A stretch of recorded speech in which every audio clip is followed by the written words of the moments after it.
Ratu Kalinyamat meninggal tahun 1579, adalah putri Raja Demak Trenggana yang menjadi bupati di Jepara.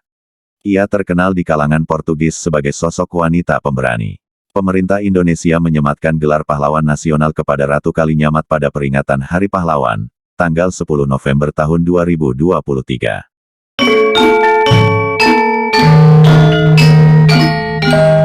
Asal-usul Pangeran dan Ratu Kalinyamat. Nama asli Ratu Kalinyamat adalah Retna Kencana, Putri Sultan Trenggono, Raja Demak tahun 1521 sampai tahun 1546. Pada usia remaja ia dinikahkan dengan Pangeran Kalinyamat. Pangeran Kalinyamat berasal dari luar Jawa. Terdapat berbagai versi tentang asal-usulnya. Masyarakat Jepara menyebut nama aslinya adalah Wintang, seorang saudagar Tiongkok yang mengalami kecelakaan di laut. Ia terdampar di pantai Jepara, dan kemudian berguru pada Sunan Kudus. Versi lain mengatakan, Wintang berasal dari Aceh. Nama aslinya adalah Pangeran Thoib, putra Sultan Mugayat Syah Raja Aceh tahun 1514 sampai tahun 1528. Thoib berkelana ke Tiongkok dan menjadi anak angkat seorang menteri bernama Chi Huyoguan. Nama Wintang adalah ejaan Jawa untuk Chi Bintang, yaitu nama baru Thoib. Wintang dan ayah angkatnya kemudian pindah ke Jawa. Di sana Wintang mendirikan desa Kalinyamat yang saat ini berada di wilayah Kecamatan Kalinyamatan, sehingga ia pun dikenal dengan nama Pangeran Kalinyamat. Ia berhasil menikahi Retna Kencana Putri Sultan Demak, sehingga istrinya itu kemudian dijuluki Ratu Kalinyamat. Sejak itu, Pangeran Kalinyamat menjadi anggota keluarga Kerajaan Demak dan memperoleh gelar Pangeran Hadiri. Pangeran dan Ratu Kalinyamat memerintah bersama di Jepara. Chi Huyoguan, sang ayah angkat, dijadikan pati bergelar Sungging Badar Duung, yang juga mengajarkan seni ukir pada penduduk Jepara. Kematian Pangeran Kalinyamat. Pada tahun 1549 Sunan Prawata Raja keempat Demak mati dibunuh utusan Arya Penangsang, sepupunya yang menjadi Adipati Jipang. Ratu Kalinyamat menemukan keris Kiai Betok milik Sunan Kudus menancap pada mayat kakaknya itu. Maka, Pangeran dan Ratu Kalinyamat pun berangkat ke Kudus minta penjelasan. Sunan Kudus adalah pendukung Arya Penangsang dalam konflik perebutan tahta sepeninggal Raja Trenggana 1546. Ratu Kalinyamat datang menuntut keadilan atas kematian kakaknya. Sunan Kudus menjelaskan semasa muda Sunan Prawata pernah membunuh Pangeran Surowiyoto alias Sekar Sedalepen ayah Arya Penangsang, jadi wajar kalau ia sekarang mendapat balasan setimpal. Ratu Kalinyamat kecewa atas sikap Sunan Kudus.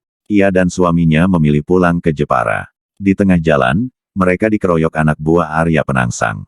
Pangeran Kalinyamat tewas. Konon, ia sempat merambat di tanah dengan sisa-sisa tenaga, sehingga oleh penduduk sekitar, daerah tempat meninggalnya Pangeran Kalinyamat disebut Desa Prambatan.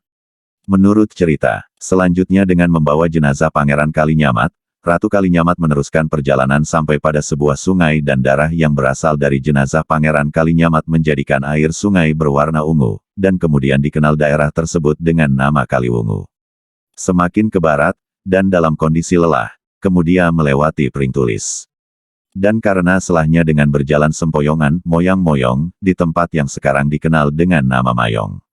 Sesampainya di Purwogondo, disebut demikian karena di tempat inilah awal keluarnya bau dari jenazah yang dibawa Ratu Kalinyamat, dan kemudian melewati Pecangaan dan sampai di Mantingan.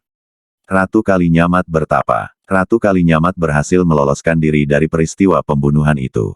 Ia kemudian bertapa telanjang di Gunung Danaraja, dengan sumpah tidak akan berpakaian sebelum berkeset kepala Arya Penangsang. Penulis-penulis Jawa zaman dulu sering menggunakan tamsil atau perumpamaan. Cerita Ratu Kalinyamat bertapa telanjang ini juga bukan aslinya, tapi menggambarkan Ratu Kalinyamat bersumpah hidup prihatin sampai Arya Penangsang yang membunuh suaminya dihukum mati.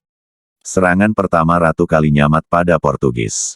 Ratu Kalinyamat kembali menjadi Bupati Jepara. Setelah kematian Arya Penangsang tahun 1549, wilayah Demak, Jepara, dan Jipang menjadi bawahan Pajang yang dipimpin Raja Hadiwijaya.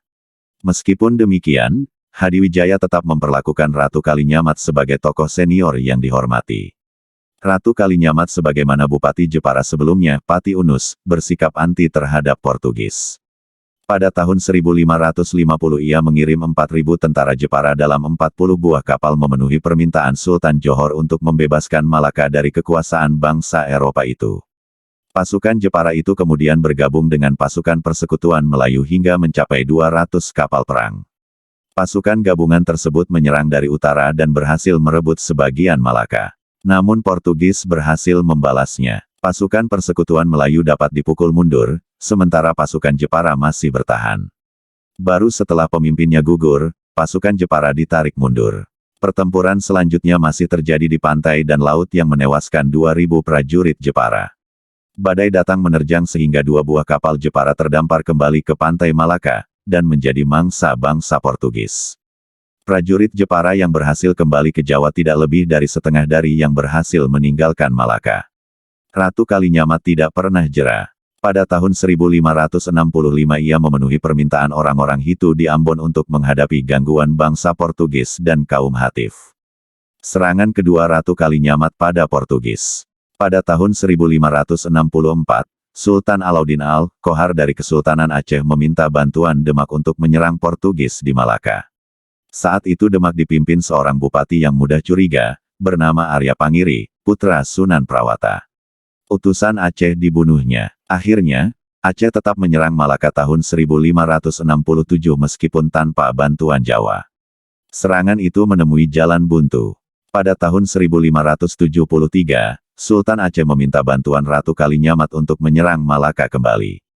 Ratu mengirimkan 300 kapal berisi 15.000 prajurit Jepara.